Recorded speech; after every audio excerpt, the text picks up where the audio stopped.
আসসালামু আলাইকুম রহমতুল্লাহি ওয়া বারাকাতুহু। সুপ্রিয় দর্শক শ্রোতা, আশা করি মহান রব্বুল আলামিনের অশেষ দয়া ও মেহেরবানিতে আপনারা সবাই ভালো আছেন।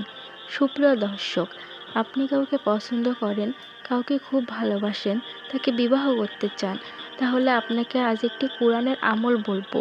অনেক সময় দেখা যায় আপনার প্রাণপ্রিয় মানুষটি আপনাকে ভুলে যাওয়ার চেষ্টা করছে, আপনার কাছ থেকে দূরে সরে যাওয়ার চেষ্টা করছে, এমনকি আপনাকে ছেড়েও গেছে।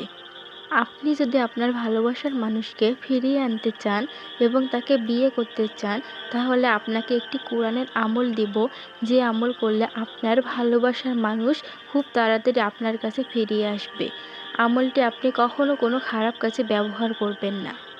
অনেক সময় দেখা যায় অনেক বোনদের স্বামী তাকে ছেড়ে দেয়, তাকে ভুলে যায়। সে স্বামীকে ফিরিয়ে আনতে আপনি এই আমলটি করতে পারবেন।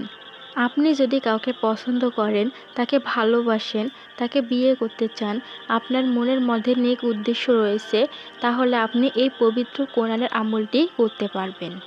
আমলটি আমি লিখে দিতেছি, আপনি সেখান থেকে পড়ে নিতে পারবেন। সুপ্রিয় শ্রোতা, আমলটি কিভাবে করবেন চলুন জেনে নেই। আপনি ঘুমানোর আগে উজু করে আসবেন।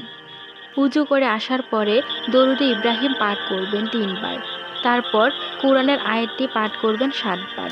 তারপর আপনি 2 হাত তুলে মুনাজাত ধরবেন।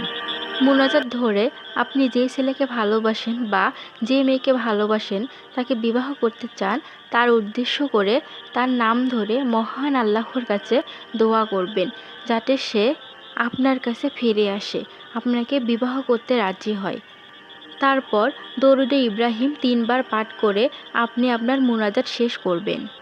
এই আমলটি করার ফলে রব্বুল আলামিন চাইলে পারেন 1 রাতের মধ্যে আপনার ভালোবাসার মানুষকে আপনার কাছে ফিরিয়ে দিতে, আপনাকে বিবাহ করার জন্য রাজি করিয়ে দিতে ইনশাল্লাহ।